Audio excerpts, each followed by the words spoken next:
কলকাতা থেকে পাড়ি দিয়ে আজকে আমি মামা বাড়ি এসেছি।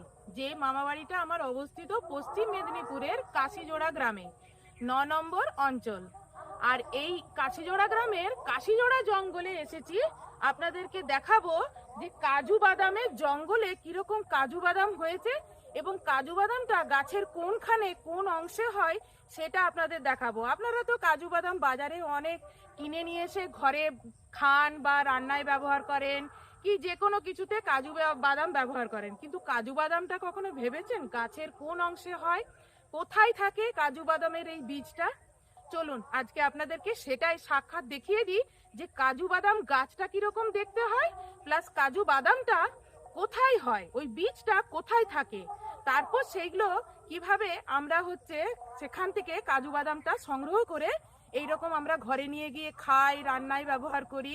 চলুন আসুন।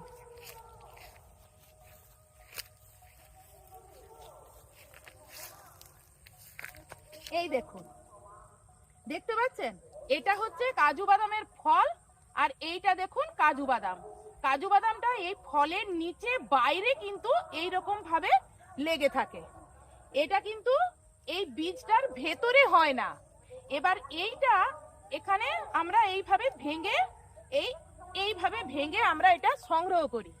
এবার এর ভেতরে থাকে বীজ, সেইটা মেশিনের সাহায্যে বা আমরা এরকম পাতি মানুষ যেরকম উনুনে পুড়িয়ে এর ভেতর থেকে কাজু বাদামটা বের করব।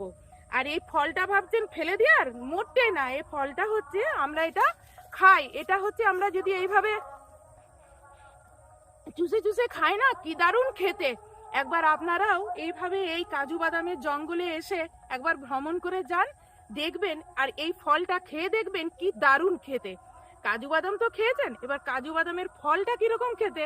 চলে আসুন এই কাজু বাদামের জঙ্গলে, একবার এসে খেয়ে দেখে যান যে কাজু বাদামের ফলটা কিরকম খেতে হয়।